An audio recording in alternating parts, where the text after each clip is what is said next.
Acre sir काट के मुगल सल्तनत के भेज दिहल जाए।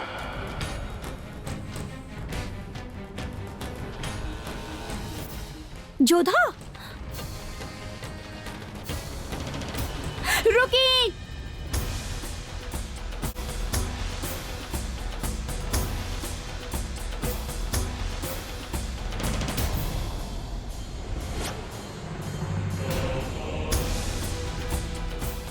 जोधा, तोहरा इजा आवे के कोनो अधिकार नहीं है। पर बाप के रोके के अधिकार तब बा न बापू सा। वीर राजपूत कबो 8 लोग पे वार ना करेले। अबोध बालक, वृद्ध, अबला, शरण में आयल या पीठ दिखा के भागे वाला व्यक्ति, बंधक, नपुंसक, पागल और अपाहिज, और ई व्यक्ति शरीर से निर्बल बा। एकरा पे वार करल मतलब आपन ही नियम के तोड़ल होगी बापू सा। राजकुमारी जोधा ठीक कहल बानी राजा जी। एक बार जौन राजा निर्णय लेवेला फिर ओकरा से कबो पीछे ना हटेला, और हम ही राजपुताना के दुश्मन के मारे के निर्णय ले बानी। शत्रु तो हमनी के जलालुद्दीन मोहम्मद बा। इ त मरे खातिर बनल हुआ मोहरा मात्र बा। जोधा ठीक कहल बानी राजा जी। ये अपाहिज ये पैदा के मारे से हमनी के सम्मान कम होगी। हमनी के तलवार तो सीधे जलालुद्दीन के गर्दन पर पड़े के चाहिए। आज हम अपन ब्याह के घोषणा पर ये प्रतिज्ञा कर रहल बानी कि हम जलालुद्दीन के सर काट के राजा भारमल के कदम पर लाइब, और ये हमारा उपहार होगी राजकुमारी जोधा के और पूरा आमेर के। हमार होकत मुगल कभी हमनी पर राज ना कर पैहन, ही आप सबके वचन बा हमार। राजा सूर्यभान की जय। राजा सूर्यभान की जय। राजा सूर्यभान की जय। राजा सूर्यभान की जय। राजा सूर्यभान की जय। राजा सूर्यभान की जय। राजा सूर्यभान की जय। या अल्लाह, आपन बड़ा दिन पे आपन ही मौत मांग लेना तू। ओ बेवकूफ राजा, जलाल के सर काटे के ख्वाब देखे वाला तहार गुस्ताख निगाह के सजा दूर जिंदगी हुई। अब सर तक हटी, लेकिन तहार राजा सूर्यभान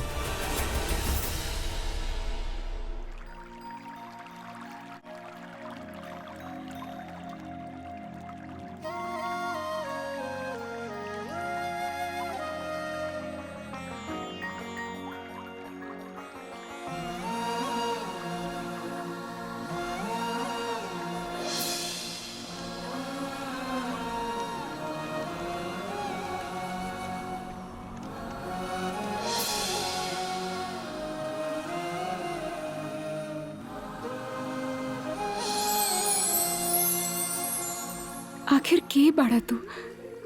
काहे आंख तहार चेहरा भूल ना पावेली।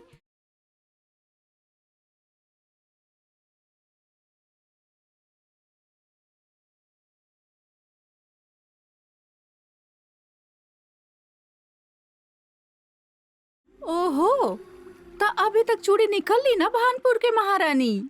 हम अभी तक महारानी बनल ना बानी सुकन्या। बन जाइबू, बन जाइबू। देर कौना बात के बा। चला चला निकाला। सच कहीं जोधा, हम ना सारा गुस्सा छोड़ के आयल रहने तोरा विवाह के घोषणा में। अब तो माफ कर दा अपनी छोट बहन के। वैसे हम जानत बनी कि तू और मासा हमरा ला ऐसे भी अच्छा बर ढूंढबो, हाँ ना? हाँ सुकन्या, जरूर ढूंढब। चला चला, अब चूड़ी निकाला। ना ना, एकरा के छोड़ दा। ई चूड़ियन के हम विवाह के बाद अपना साथ लेके जाए। सच कहत बानी जोधा, हम जब देखनी ना कि घोषणा के समय हमरा पसंद के चूड़ी पहन के आयल रहलू, तब हमके ये एहसास भइल कि हमार तो से झगड़ब एक बचपना रहल। और वैसे भी महत्वता ई बात के बाही ना कि हम सूर्यभान के पसंद करत बनी, बल्कि महत्वता ई बात के बा कि ऊ हमार बहन के पसंद करेले। और हम जानत बानी ऊ हमार प्यारी सी बहन के हर एक इच्छा के ख्याल रखी है। पर वो सूर्यभान ना रहले जिनकरा हम बावड़ी के पानी में देखले रानी। त केकरा देखले रहलू? वो चेहरा केहू और के रहे सुकन्या, और आज विवाह की घोषणा में पहला बार हम सूर्यभान के देख ले बानी। वो दोनों अलग रहले। अच्छा चला, हम तोहार आँख बंद करत बानी। अब बतावा तो के दिखत बा? बताओ बताओ के दिखत बा?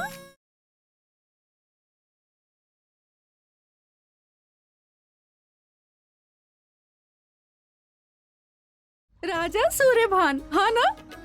अब थोड़ा ही दिन में तू भानपुर के महारानी बने वाला बाड़ू।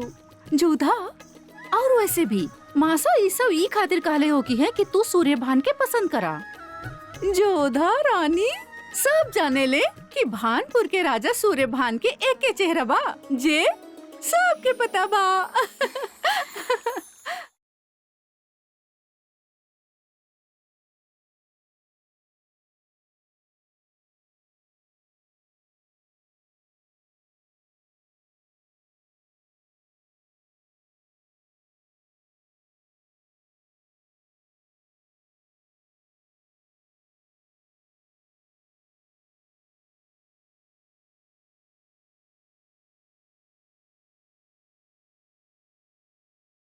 अरे भाया, हमार ते एगो उसूल बा। आयल मेहमान के खाना बनाए के विधि और अजनबी आदमियन के राज्य के गतिविधियन के बारे में बताइल बिल्कुल ना चाहे। और हम काहे बतलाई?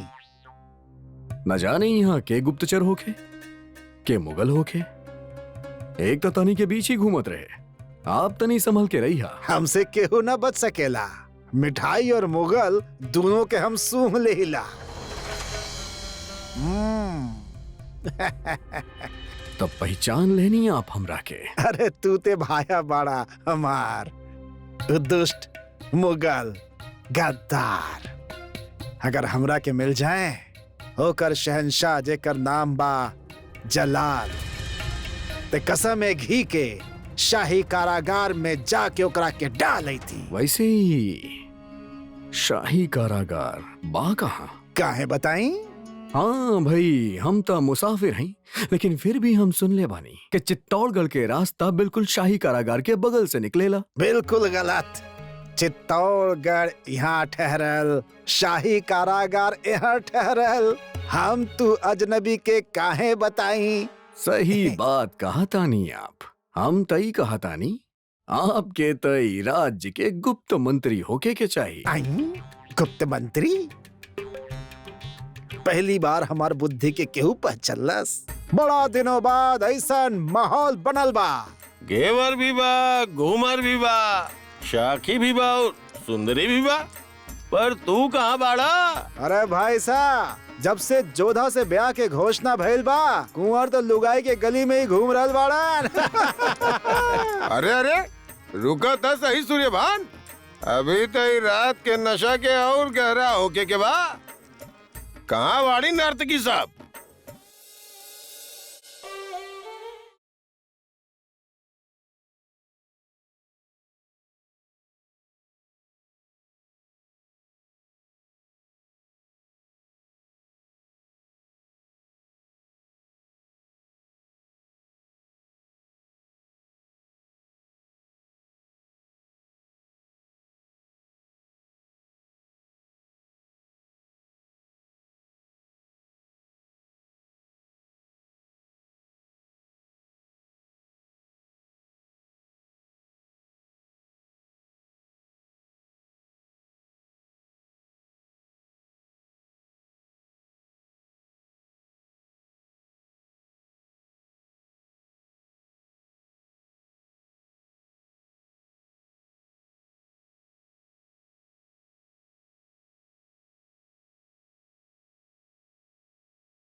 आज के चांदनी अपने नाम बाजी जैसा।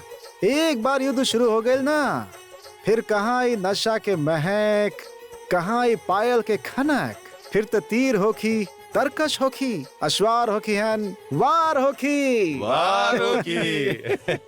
और अगर युद्ध जीत गए नी तो शत्रु के जनान खाना के सुंदर युवतियां भी तो होकी है।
काहे होखेला ऐसन जोधा?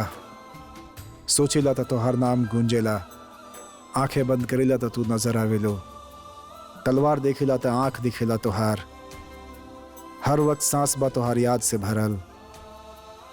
काहे कुछ सोच ना सकेला तोहरा सिवा जोधा? आखिर के बाड़ू तू?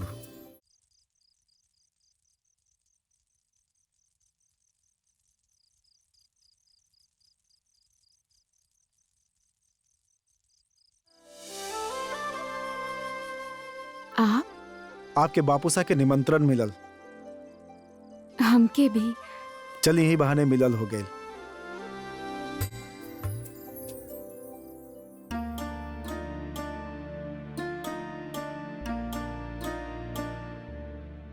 घणी खम्मा बापूसा, खंभा घड़ी।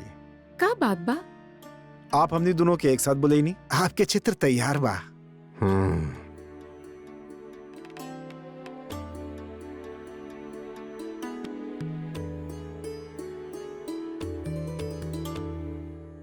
कैसन लागल? अच्छा बा बापूसा, पर कुछ कमी से बा।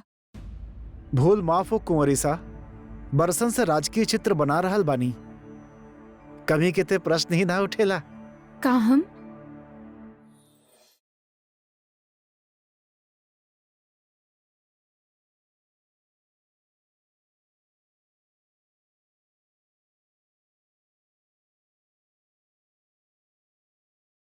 आप हमार बापूसा के प्रसन्न करे खातिर इस चित्र में उनकरा स्वस्थ और जवान दिखैले बनी,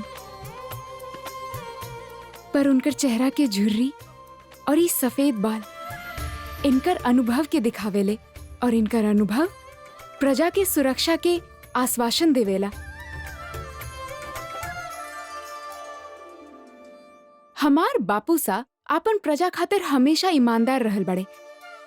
आपके भी आपन कला के खातिर ईमानदार रहे के चाहिए। वैसे आपके आयु के कई वर्ष छिपावत रहे ये चित्र। बुद्धिमता त एकरा में बचपन से ही कूट कूट के भरल बा, और हम ई बात से प्रसन्न बानी कि हमार बेटी जोधा बहुत जल्द आपके महारानी बनी है। और हम चाहतानी कि हमनी के राज्य में कारागार में कपड़ा, अनाज और मिठाई बांटल जाए, और ये कार्य हमार बेटी जोधा और हमार जमाई सा राजा सूर्यभान के हाथ से संपन्न होके, ताकि हमरा साथे साथे और भी लोगन के आशीर्वाद तोहरा मिल सके। ये तो बहुत अच्छा बात हो बापू सा, मगर ये लोग के लौटे में देर हो जाई। हम भी लोग के साथ जाता नहीं। आप चिंतित ना हो के भगवान दास, अब जोधा हमार भी जिम्मेदारी बाड़ी। जैसन आप कहीं जमाई सा। एक तरफ आमेर की राजकुमारी जोधा और भानपुर के राजा सूर्यभान सिंह के ब्याह के घोषणा में मिठाई बटत रहे, ता दूसरा ओर शालपुर में मुगलई सेना आपन शहंशाह के इंतजार करत रहे। केहू न जानत रहे कि शहंशाह आमेर में रहले। कई दिन बीत चुकल रहे, सवाल उठे लागल रहे। बैरम खान के सवारी जौनपुर से वापस लौट आयल रहे, और शहंशाह के ना पाके मुगलिया सल्तनत से गद्दारी के सजा का हुई ज़हीर। अगर गुनाह वाकई संगीन हो तो ओकरा जिंदा रह के कोनो हक नहीं है वजीर आला। काहे भैली गुनाह? हम तो से काले रानी का तो के आपन पल के अजीज बानी। जी जी वजीर आला। ता अपन पलक खुला रखिया, बादशाह सलामत के हिफाजत खातिर।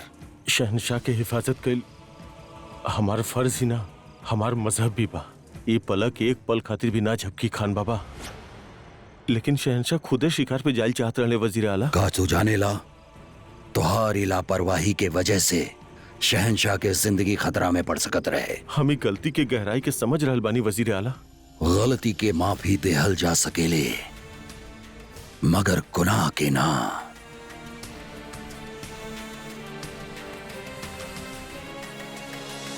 गलती चूके तुहार आंख से भइला, सजा भी ओकरा के ही देहल जाई।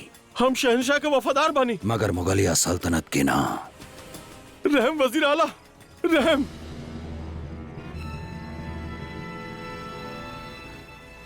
या अल्लाह!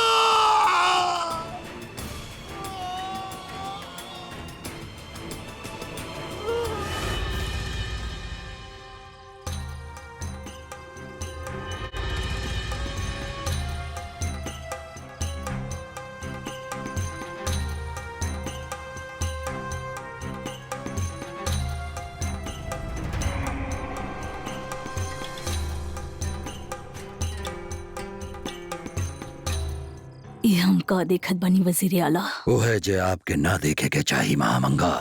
जलाल के दाई हमके इत्तला कैले बगैर हैरान बानी हम। हैरान तो हम हो रहल बनी वजीर आला। आइल तो रानी शहंशाह से मिले और यहाँ के देखने की शहंशाह के वफादारन के साथ आप इतना बेरहमी से पेश आ रहल बानी। ये सियासी मसला और ये मसला में वजीर सल्तनत से केहू सवाल न करेला। यह सवाल शहंशाह कर ले होती तो हम खुद ही उनके जवाब देती। वैसे भी हमसे खान बाबा कह के मुखातिब हो खेला। वो आपन वालिद के दर्जा दिले बाऊ हमके। अम्मी जान कहेला उ हमके। वजीर आलिया तो हम भी बानी। बेशक, मगर महज महल के अंदर बेहतर यह होगी कि आप सियासी मसला से दूर रहीं। दूर तो आप हो जाइब। यही तरह अगर शहंशाह के वफादारन के खत्म करत रहनी तो। महामंगा, हमार हुकूमत जलाल के जहन पे बा। हम जे कहब वो उहे करी। अल्लाह करे आपके सोच सही होखे। शहंशाह शिकार से वापस आए तो उनकरा से कहिया कि हम मिले के चाहत बानी आपसे। मुलाकात होखत रही। खुदा हाफिज। खुदा हाफिज।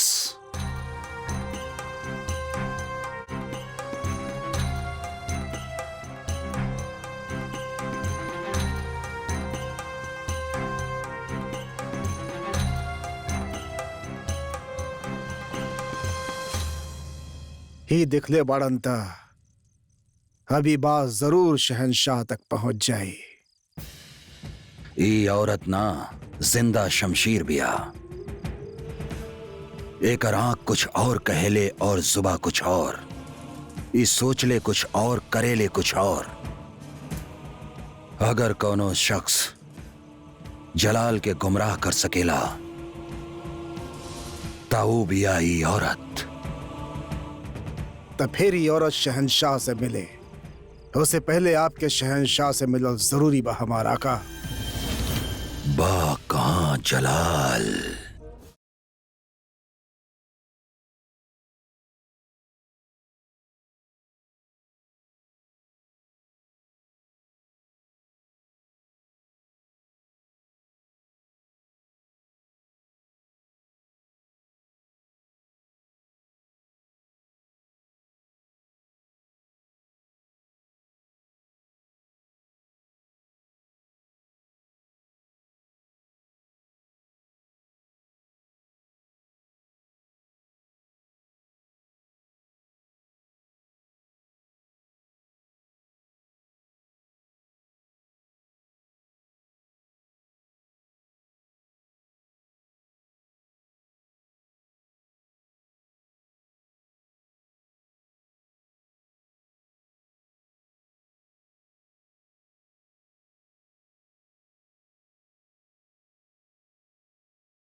सुना,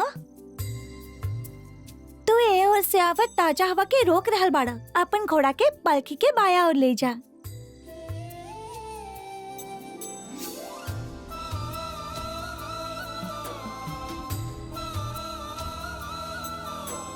का जरूरत रहे? काहे के कब से केहू के नजर दस्तक देत रहली तो हम सोच लें कि कुछ सहायता कर दी। अब अपन बहन खातिर हम इतना भी ना कर सके नी का।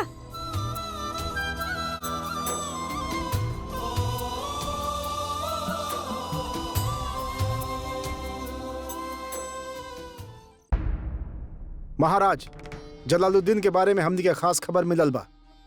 कैसन जानकारी? वो बहरूपिया बने के कला में माहिर बा। ओकरा पीछे ओकर खास मकसद भी। कैसन मकसद? तो कोनो भी राज्य पर हमला करे से पहले भेष बदल के वहाँ जाला, ताकि वहाँ के रास्ता, महल और फौजी ताकत के बारे में वहाँ के जानकारी ले सके। और ओकरा खातिर वो कोनो भी रूप ले सकेला, आम आदमी, किसान या फिर व्यापारी। हाल में जलालुद्दीन शालपुर में शरीफुद्दीन के पड़ाव के पास देखल गए और ओकरा बाद ओके केहू ना देखलस। और मेवात आमिर से ही सटल बा, हो सकेला वो आमिर भी आ जाए। हमरा विश्वास नहीं है कि जलाल यहाँ आई, और अगर आ भी गई तो हमनी के वीर सैनिकन से बच ना पाई। भारमल संग्राम सिंह के बात पे विश्वास न कैलस। ओके लागत रहे कि जलाल आमेर आवे के गलती ना करी, पर ई सोचल भारमल के गलती रहे, काहे कि जलाल सच में वो वक्त आमेर में दाखिल हो चुकल रहे।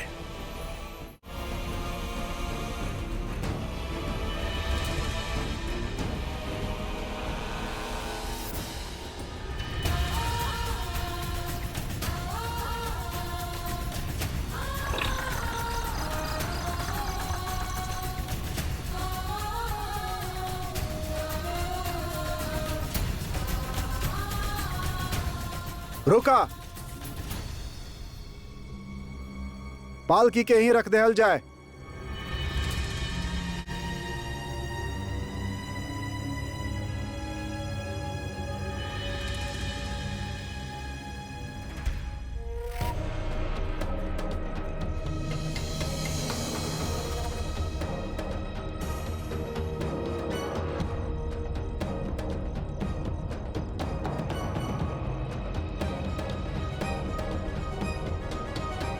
जोधा, आप बाहर आ सके नहीं।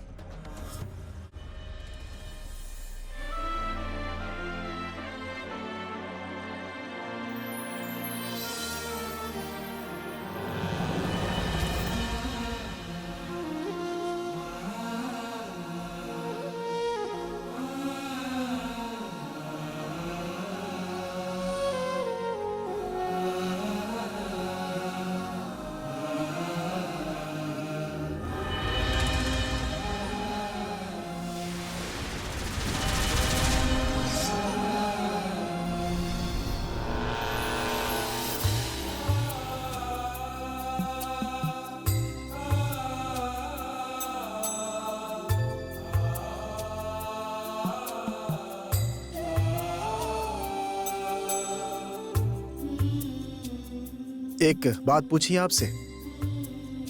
जी।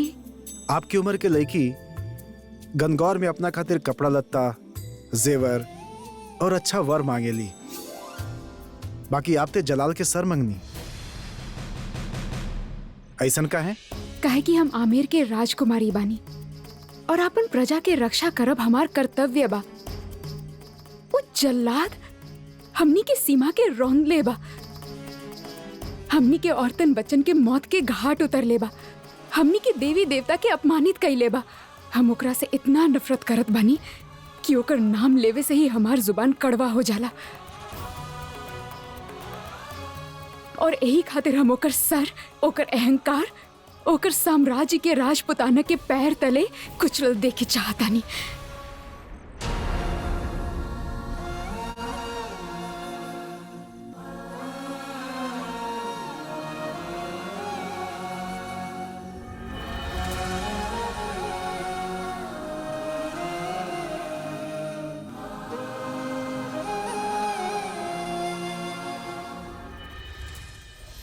देखत ही प्रेम हो गए रहे, आज ते आपके नफरत पर भी हमरा के प्यार आ रहल बा।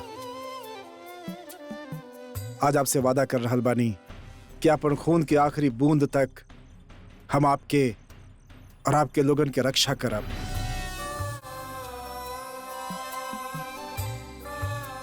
और जब जब भी नफरत के बात चले ना राजकुमारी जी, तो हमरा के याद करब, मुंह मीठा हो जाए।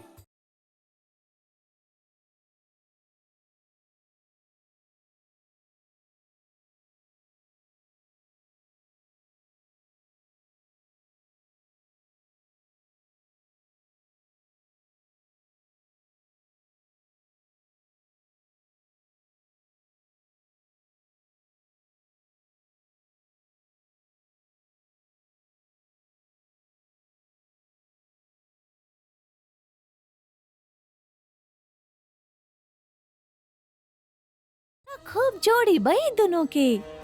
जलाल के सर तई राजा ला के ही रही हैं। आखिर अपन होखे वाला पत्नी के वचन जे देले बानी। सच कहलू, आमेर में अवते ही मुगल के एक जासूस के पकड़ भी लेलन। अब जलाल के सर भी दूर कहाँ।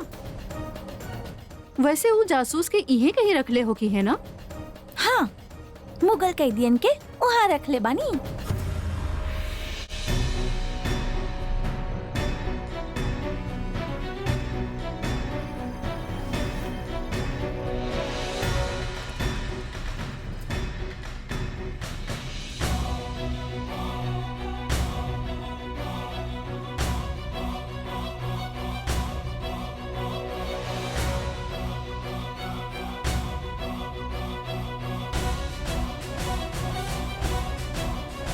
अरे गद्दार कहूं के हमनी एकर चौकसी काहे करी भाई।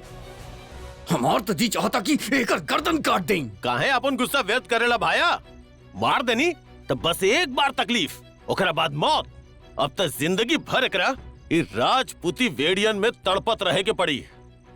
गलत। कोनो भी वक्त हमारे शहंशाह आई हन और तुहार नजर तले से ले जाई हन। चुप कर गद्दार।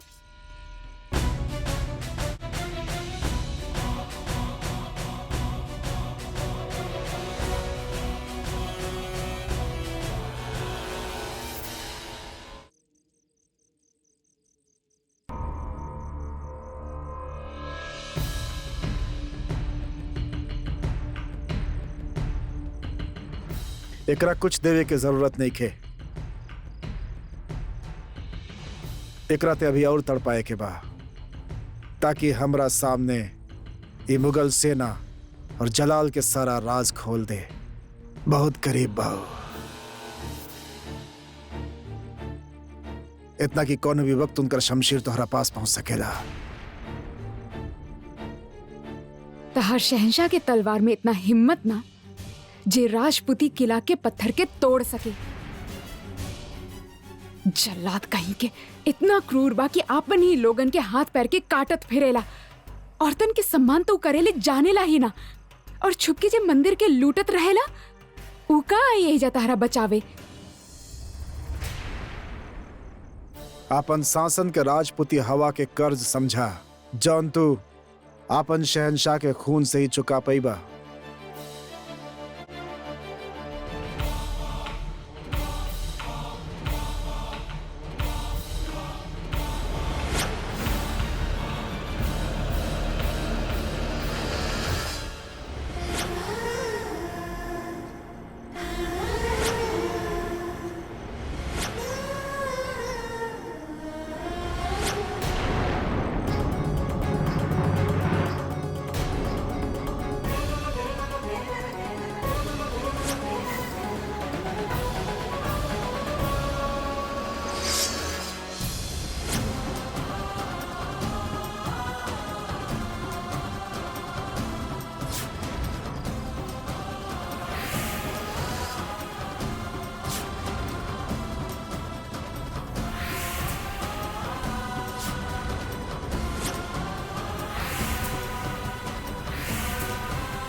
तू उहाँ उ दिन बावड़ी के पास का करत रहला?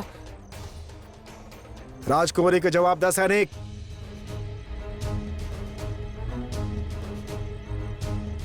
हमरा समझ में ना आयल कि वहां जाए के अनुमति काहे नहीं खे। काहे कि हमरे यहाँ तक केहू भी आ जा सकेला बिना कोनो रोक टोक के। हमनी के यहाँ कहाँ के बड़ा तू?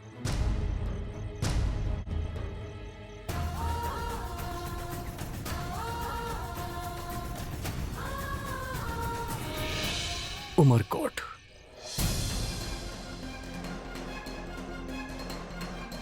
साबित करा कि तू राजपूत सैनिक बाड़ा।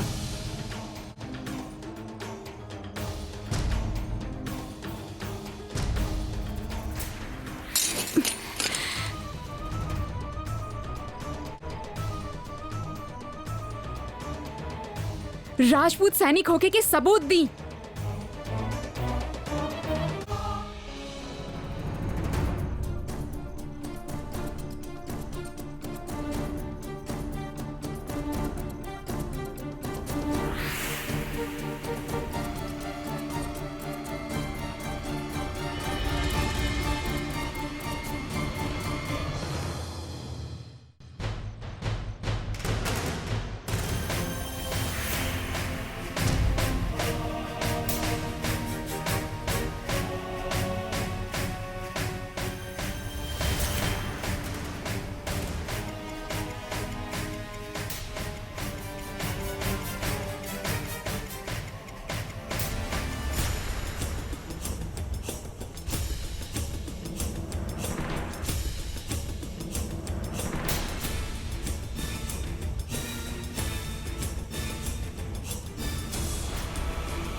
ठीक बा, शंका रहे दूर कर लेनी।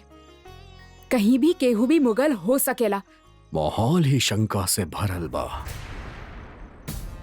हवा इतना जहरीला के इंसान सांस लेता मरे ना लेता मरे।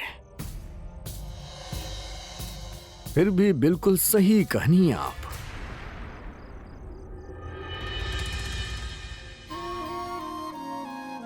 यहाँ केहू भी मुगल हो सकेला। तहार गर्दन पे तलवार रखे के बदला हम तोहरा के ई गद्दार के सजा देवे के सौभाग्य देतानी।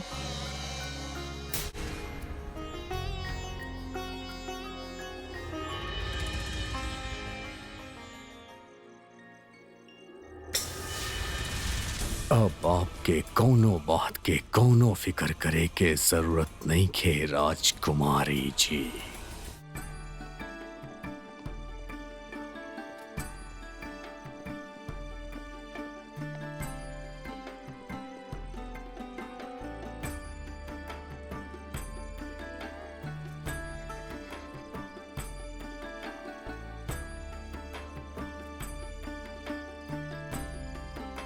ये आवाज था शगुनी बाई के है ना? हाँ, का काबू उनसे? कहे के काबा पहला न्योता माँ के देहब और दूसरा शगुनी बाई के। हमार परिवार बहुत मानेला उनके। और तू? हम उनकरा के इंसान माने नहीं, भगवान ना। और इंसानन से भूल हो ही जाला। आज पहला बार शगुनी बाई के भविष्यवाणी गलत होगी। ओम श्रीम ह्रीम ह्रीम काली माताए नमः। ओम श्रीम ह्रीम ह्रीम काली माताए नमः। ओम श्रीम ह्रीम ह्रीम काली माताए नमः। ओम श्रीम ह्रीम ह्रीम काली माताए नमः। ओम श्रीम ह्रीम ह्रीम काली माताए नमः। ओम श्रीम ह्रीम ह्रीम काली माताए नमः। ओम श्रीम ह्रीम ह्रीम काली माताए नमः। ओम श्रीम ह्रीम ह्रीम काली माताए नमः। जे हो रे हलबा तोहार इच्छा से, जे भी होखी तोहारी इच्छा से ही होखी। हमार आग तक कुछ दूर तक ही देख सकेली, बाकी तू तो अनंत देख सकेलू माँ। हमार जोधा की रक्षा करी है। ओम श्रीम ह्रीम ह्रीम काली माताए नमः। ओ शगुनी बाई वहाँ देखी, ई न्योता माँ के खातिर और आपके भी न्योता बा। राजकुमारी जोधा की ब्याह बा राजा सूर्यभान सिंह के साथ। पत्रिका पर टेढ़ा मेढ़ा रेखा खींचे से भाग्य न बदलेला मैनावती। राजा सूर्यभान सिंह के चुनकर जोधा अपन भविष्य बदल ले बाड़ी। आप भी उनकरा के अपना आशीर्वाद दे ही दी। कुछ लोग ऐसन होखेले मैनावती जिनका के भविष्य स्वयं चुनेला। हमारा आशीर्वाद बा कि राजकुमारी जोधा न केवल राजपूताना के भाग्य बदली बल्कि धर्म के नई परिभाषा भी बदली। इतिहास के पन्ना से हमेशा खून के बदबू आवेला, लेकिन तोहार बेटी प्यार के खुशबू फैलाई, जेकरा पे इतिहास स्वयं अभिमान करी। तोहार बेटी जोधा ऐसन महारानी बनी जे जोधा के हाथ थामी ना, ऊ यह युग के सबसे बड़ा राजा कहलाई। राजकुमारी जोधा यह युग के भीषण संहार देखी। राजकुमारी जोधा के लोग न केवल युद्ध खातिर बल्कि प्रेम खातिर भी याद रखी हैं। अरे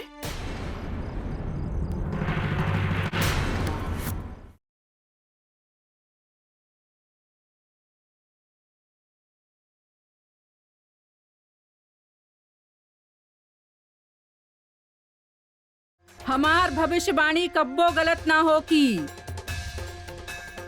जोधा के कहानी एक पहेली बा, सुलझ जाई धीरे धीरे।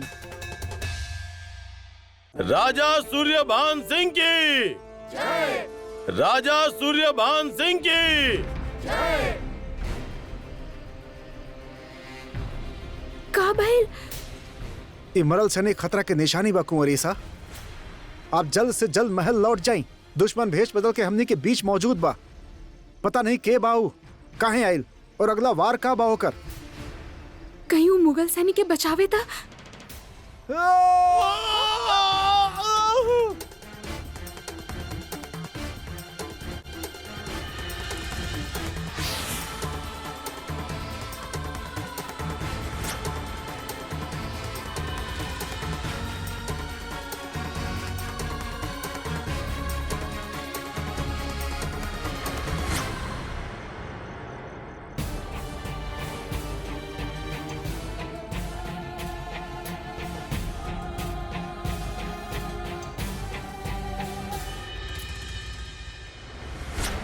अगली मुलाकात जंग में होगी। जलालुद्दीन मोहम्मद। जलाल, एकर मतलब वो जलाल बा जेकरा गणगौर के पूजा के दिन हम बावड़ी के पास देख ले रानी।